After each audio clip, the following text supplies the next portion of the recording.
What if I told you that your own family could destroy your life with a single phone call?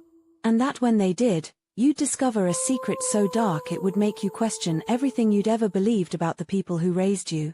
My name is Jordan. 6 months ago, I thought I had a normal family.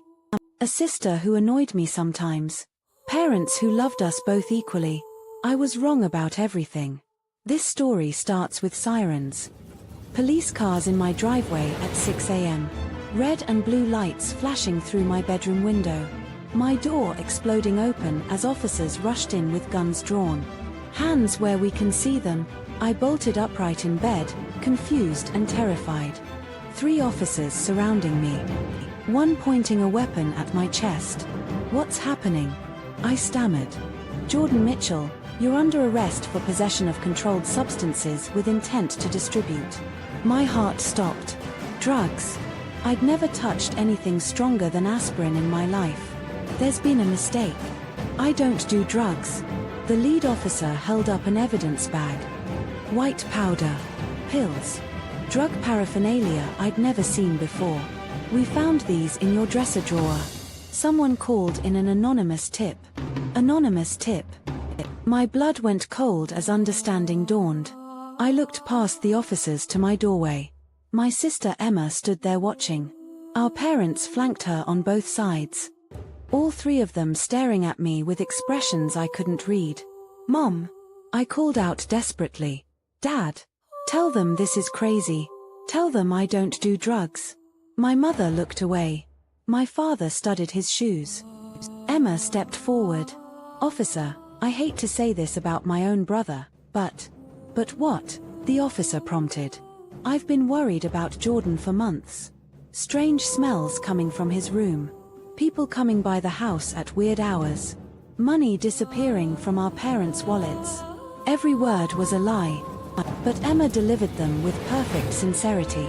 Tears in her eyes. Voice shaking with fake emotion. I wanted to talk to my parents about it, but I was scared. Jordan has a temper. Sometimes he gets violent when he's high. That's not true. I shouted. None of that is true. The officers ignored my protests. They'd heard it all before from guilty suspects. The lead officer addressed my mother. Have you noticed any of these behaviors? My mother hesitated for just a moment. Then she nodded slowly. Yes. We've been concerned about Jordan's behavior lately. We found drug paraphernalia in his car last week. Another lie. I felt like I was drowning in quicksand made of deception. Dad, please, I begged. You know I'm not a drug dealer. You know Emma is lying. My father finally looked at me. His eyes were cold. Distant. Like he was looking at a stranger. Son, we've tried to help you. But if you won't accept help, maybe jail time will wake you up. The handcuffs clicked around my wrists. Cold metal against skin that had never committed a crime. As they led me out of the house, I heard Emma whisper to our parents, I'm sorry it had to come to this. But maybe now Jordan will get the help he needs. The help I needed. For a drug problem I didn't have. Created by evidence I'd never seen. Planted by my own sister with my parents' full support. The booking process was a nightmare. Fingerprints. Mugshots. Orange jumpsuit. A cell that smelled like urine and despair. My cellmate was a guy named Marcus who'd been arrested for assault. When I told him I was innocent, he laughed. Everyone in here is innocent, kid. What did you really do? Nothing. My sister planted drugs in my room and called the police. Marcus stopped laughing. Your own sister. My own family. All of them. Damn. That's cold. What did you do to piss them off? That was the question I'd been asking myself since the handcuffs clicked shut. What had I done to deserve this? The answer, I thought, was nothing. I was 22 years old. Recent college graduate. Clean criminal record. I'd never even gotten a speeding ticket. Emma was 25. 3 years older. Always the golden child. Straight A student. Perfect daughter. Everything I apparently wasn't. But we'd never been enemies. We'd had normal sibling rivalries growing up. Nothing that would explain this level of betrayal. Or so I thought.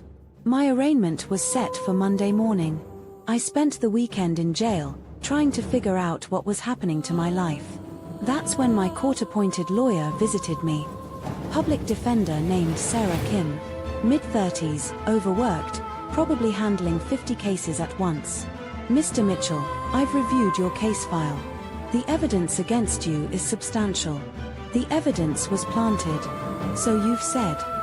Do you have any proof of that? My family is lying. They know I'm innocent. Sarah sighed. She'd clearly heard this story before. The prosecution has testimony from 3 family members corroborating the anonymous tip. Your sister, your mother, and your father all confirm they've been concerned about your drug use. They're lying. Why would they lie? That was the million-dollar question. Why would my own parents send me to prison for something I didn't do? I don't know. But they are. Sarah pulled out a legal pad. Let's focus on what we can prove. Do you have any witnesses who can testify to your character? Anyone who can confirm you don't use drugs? I thought about it. College friends who'd moved to different cities. A few co-workers from my part-time job. But nobody who knew me well enough to stake their reputation on my innocence. Not really. What about drug tests? If you're clean, that could help your case. How long do drugs stay in your system? Depends on the drug and how much you used. But most substances clear out within a few days to a week. Hope flickered in my chest. Then test me. Test me right now. Sarah made a note. I'll request immediate drug testing. If you're clean, it might cast doubt on the charges. But even as she said it, I could see the skepticism in her eyes. Everyone assumed I was guilty. The evidence was too convenient. The family testimony too consistent. Nobody wanted to believe that parents would deliberately send their innocent child to prison. The drug test came back clean. Completely clean. No trace of any controlled substances in my system. Sarah seemed genuinely surprised when she delivered the results. This is good news, Jordan. It doesn't prove you didn't possess the drugs found in your room, but it suggests you weren't using them personally. Because I never touched them. Because my sister planted them. Right. But proving that is going to be difficult without evidence. What kind of evidence would I need? Video footage of her planting the drugs. Testimony from someone who saw her do it. Some kind of admission or confession. I felt hopeless. Emma wasn't going to confess. My parents weren't going to admit they'd lied. And there were no security cameras in my bedroom. That's when Sarah said something that changed everything. There is one thing that's bothering me about this case. What? The anonymous tip. It came from a burner phone, but the caller knew very specific details about where the drugs were hidden. Your dresser drawer, behind some old t-shirts. That level of detail suggests someone with intimate knowledge of your room. My sister has been in my room hundreds of times. But why would she plant drugs and then call the police? What does she gain from sending you to prison? That was the question that haunted me. What did Emma gain from destroying my life? I don't know. But I'm going to find out. Sarah looked at me with something that might have been respect. How? I need you to do something for me. Something that might sound crazy. I'm listening. I need you to investigate my family. Not just Emma. My parents too. Something bigger is going on here. Something that explains why they'd sacrifice me to protect themselves. Sarah frowned. Jordan, I'm a public defender. I don't have the resources for extensive investigations. And even if I did, looking into your family's background isn't going to help your current charges. It might. If we can prove they have motive to frame me, it casts doubt on their testimony. What kind of motive are you thinking? I'd been pondering this question for days. What could my family be hiding that was worth sending me to prison? Money, I said finally. It's always about money. Sarah raised an eyebrow. What makes you say that? Because Emma has been acting strange for months. Secretive. Nervous. And she's been spending money like crazy. New car. Designer clothes. Expensive trips. But she's unemployed. Where is she getting the money? That's what I want to find out. Sarah was quiet for a long moment. Then she said something that gave me hope. I might know someone who can help. Private investigator who owes me a favor. But Jordan, if we're going to do this, you need to understand the risks. What risks? If your family really is involved in something illegal, and they're willing to frame you to protect it, they might escalate if they feel threatened. Escalate how? More charges. More evidence. They could claim you threatened them. Or that you have a history of violence. Once someone starts lying to the police, it gets easier to keep lying. I thought about that. My family had already destroyed my reputation and my freedom. What else could they take from me? I don't care about the risks. I care about the truth. Sarah nodded. Okay. Give me a few days to make some calls. 3 days later, Sarah returned with a man I'd never seen before. Mid-40s, graying hair, eyes that looked like they'd seen too much of the world's darkness. Jordan, this is Detective Mike Rodriguez. Retired Chicago PD. He's agreed to look into your family's background. Rodriguez shook my hand through the jail cell bars. Sarah tells me you think your sister framed you for drug possession. I don't think it. I know it. Knowing it and proving it are different things. But I've seen enough false accusations over the years to recognize the signs. What signs? Family members who are too eager to provide testimony. Evidence that's too perfectly placed. Anonymous tips with suspiciously specific details. He pulled out a notebook. Tell me about your sister's recent behavior. Anything unusual. Changes in routine, new friends, financial situations. I told him everything I could remember. Emma's new car, a BMW she claimed to have gotten a good deal on. The expensive clothes hanging in her closet with tags from high-end boutiques. The weekend trips to Las Vegas and Miami that she said were paid for by friends. She's unemployed. Rodriguez asked. Has been for 8 months. Claims she's taking time to figure out her career path. But she's spending like she has income. Exactly. Rodriguez made notes. What about your parents? Any changes in their behavior or finances? I thought about it. Dad's been stressed lately. Working longer hours. Mom's been more nervous. Jumpy. They both seem scared of something. Scared of what? I don't know. But they act like they're waiting for bad news. Rodriguez closed his notebook. I'll start with financial records. Bank accounts, credit reports, large purchases. If Emma is getting money from somewhere, there'll be a trail. How long will it take? Few weeks, maybe less if I get lucky. I felt a spark of hope for the first time since my arrest. Someone finally believed me. Someone was willing to look for the truth. But hope can be dangerous in jail. It makes time crawl by slower. Makes every day feel like a year. 2 weeks later, Rodriguez returned. But his expression wasn't what I'd expected. Jordan, I found something. But it's not what we thought. What do you mean? Your sister isn't getting money from drugs or theft or any illegal activity. My heart sank. So she's not involved in anything criminal? Oh, she's involved in something criminal.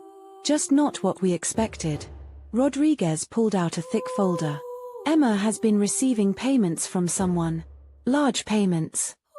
$50,000 over the past 6 months. Payments for what?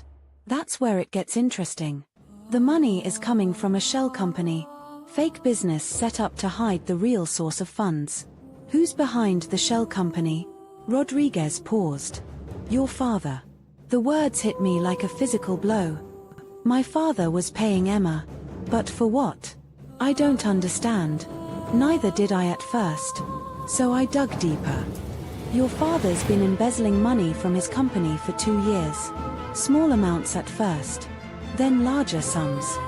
He's stolen over $300,000. I stared at Rodriguez. My father, the man who'd raised me to be honest and ethical, was a thief. But what does that have to do with Emma? Emma found out about the embezzlement 3 months ago. She's been blackmailing your father ever since. The pieces started falling into place. Emma needed money to maintain her lifestyle. She discovered Dad's theft and saw an opportunity.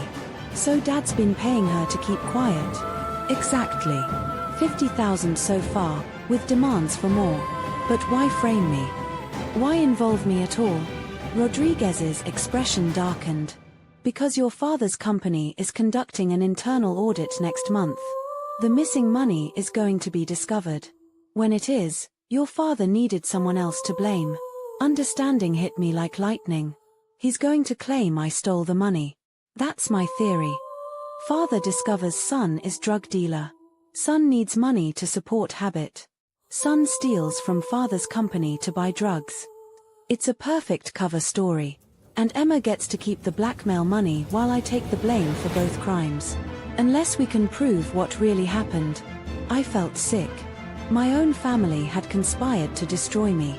Not out of hatred or anger, but out of cold calculation. I was the scapegoat for crimes I hadn't committed. What do we do now? Now we gather evidence. Bank records, email communications, phone logs. Everything we need to prove the real story. But Rodriguez looked troubled. Jordan, there's something else you need to know.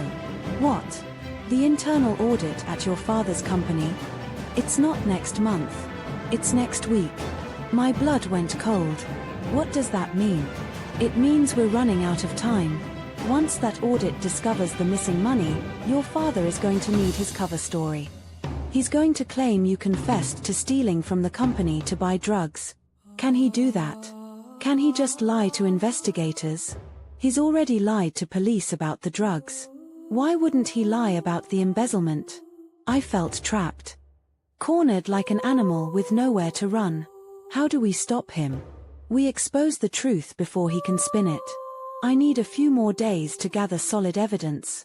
But Jordan, when this breaks, it's going to destroy your family completely. They destroyed me first. Rodriguez nodded grimly. Fair enough. 3 days before my trial was scheduled to begin, Rodriguez came to see me with Sarah. Both of them looked exhausted but triumphant. We got them, Rodriguez said simply. What did you find? Sarah spread documents across the jail cell table. Bank statements, email printouts, phone records. Your father has been embezzling money for over 2 years.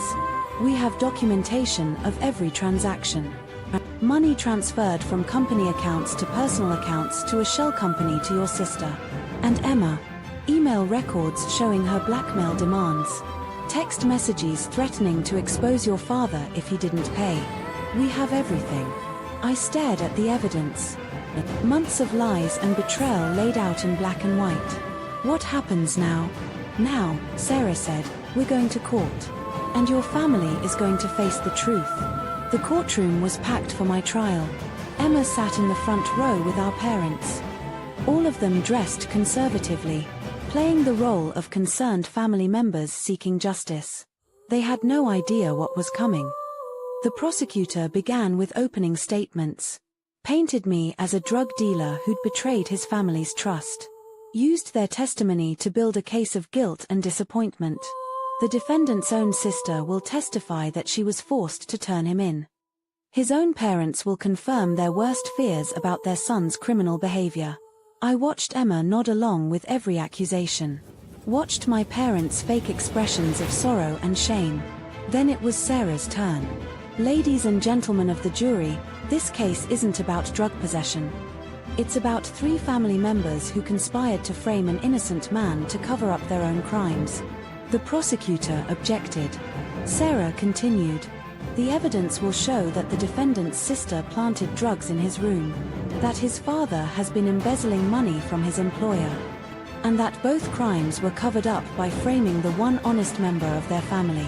I saw Emma's face go pale. Saw my father lean forward in his seat. But they still thought they could maintain their lies. Still thought their coordinated testimony would be enough. They were wrong. Sarah called Rodriguez to the stand first. He laid out the financial evidence methodically. Bank records showing the embezzled money. Shell company documents proving the connection to Emma. In your professional opinion, Sarah asked, was Emma Mitchell receiving payments to stay silent about her father's embezzlement? Yes. Classic blackmail pattern. Escalating demands, threats of exposure, regular payments to maintain silence. The prosecutor tried to discredit Rodriguez on cross-examination. But the evidence spoke for itself. Next came the phone records. Calls between Emma and my father at all hours. Text messages that painted a clear picture of blackmail and conspiracy. "Dad, I need another payment. The audit is coming and we both know what happens if I talk. Emma, please. I don't have access to more money right now. Find it. Or find yourself in prison." I watched my father's face as his own words were read aloud. I watched him realize his carefully constructed lies were falling apart. But the real bombshell came when Sarah called her final witness. "Your Honor, I call Detective Lisa Chen from the Chicago PD Financial Crimes Unit." I'd never heard this name before. Neither had my family, judging by their confused expressions.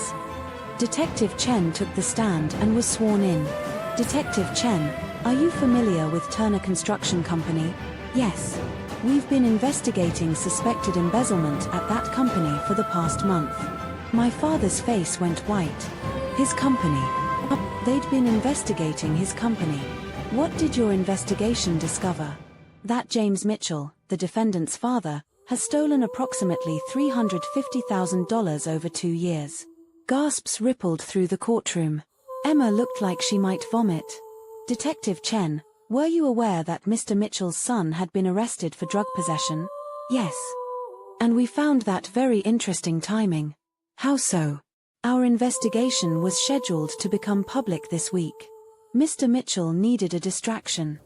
A family crisis that would explain any suspicious behavior or financial irregularities." Sarah approached the witness stand. "In your professional opinion, was Jordan Mitchell framed by his own family?" "Based on our investigation, yes.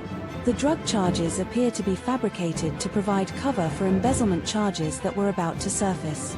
The prosecutor's case collapsed in real time. You could see it happening across the jury's faces. Confusion turning to understanding. Sympathy for the prosecution turning to outrage at my family's deception. But Sarah wasn't finished. She had one more card to play. "Your Honor, I'd like to submit into evidence a recorded phone conversation between Emma Mitchell and James Mitchell from yesterday evening." My sister and father exchanged panicked looks. "What recorded conversation?" Sarah pressed play on a digital recorder. My father's voice filled the courtroom. "Emma, you need to stick to the story. Jordan is a drug dealer who stole money from my company to support his habit." Emma's voice responded, "Dad, what if they find out about the blackmail? What if they trace the payments?" "They won't. We've covered our tracks. Jordan takes the fall for everything." "Are you sure this will work?" "As long as we maintain our story, yes. Jordan goes to prison. I avoid embezzlement charges. You keep the money you've already received. And if Jordan tries to fight it, who's going to believe him? A drug dealer's word against his entire family?" The recording stopped. The courtroom was silent. I stared at my family in shock. They'd been planning this conversation. Planning to maintain their lies even after being exposed. But how had Sarah recorded them? The answer came during recess when Sarah explained. Rodriguez planted a listening device during his investigation. "We've been recording their conversations for weeks, waiting for them to incriminate themselves." "Is that legal?" "With proper warrants and judicial oversight, yes. We had probable cause to believe they were conspiring to commit perjury." When court resumed, the judge addressed my family directly. "Mr. and Mrs. Mitchell, Miss Mitchell, based on the evidence presented today, I'm ordering your immediate arrest on charges of conspiracy, perjury, embezzlement, and filing false police reports." Bailiffs moved toward the gallery. Emma tried to run but was caught before she reached the door. My father sat stoically as handcuffs were placed on his wrists. My mother broke down completely, sobbing as she was led away. The jury deliberated for less than an hour. Not guilty on all charges. I walked out of that courtroom a free man while my family was processed into the same jail system they tried to trap me in. But the story doesn't end there. Justice in a courtroom is just the beginning of real justice. Over the next 6 months, the full scope of my family's crimes came to light. My father was sentenced to 5 years in federal prison for embezzlement. Emma received 3 years for blackmail and conspiracy. My mother, who claimed ignorance of the financial crimes but admitted to lying about the drugs, received 18 months probation. The house I'd grown up in was sold to pay restitution to my father's company. The BMW Emma had bought with blackmail money was repossessed. Everything they'd built with stolen money crumbled. Meanwhile, I sued them all for defamation, emotional distress, and false imprisonment. The settlement was substantial enough to pay off my student loans and start my own life completely fresh. I also learned something interesting during the civil case. My arrest and trial had been Emma's idea from the beginning. She'd convinced my father that framing me was the only way to avoid prison. "Jordan's always been naive," she told him. "He'll take a plea deal rather than fight. 18 months in minimum security and then it all goes away." She'd calculated that destroying my life was worth avoiding consequences for their crimes. She'd been wrong about my willingness to fight back. Today, I run a successful consulting business helping people who've been falsely accused of crimes. I work with lawyers like Sarah and investigators like Rodriguez to expose the truth when family members betray each other. You'd be surprised how often it happens. Parents framing children. Siblings destroying siblings. Families willing to sacrifice their weakest member to protect their own interests. But here's what I learned from my experience. The truth always comes out eventually. And when it does, the people who chose lies over loyalty pay the highest price. My father is currently serving his sentence in federal prison. Emma was released after 18 months but struggles to find work with a criminal record. My mother moved to another state and changed her name, trying to escape the shame of what her family did. I haven't spoken to any of them since the day they were arrested. I have no plans to reconcile or forgive. Some betrayals are too deep, too calculated, too cruel to ever heal. But I'm not angry anymore. Anger requires caring about the people who hurt you. And I've learned the most powerful form of revenge is simply living well while they face the consequences of their choices. They tried to destroy me to save themselves. Instead, they destroyed themselves while making me stronger.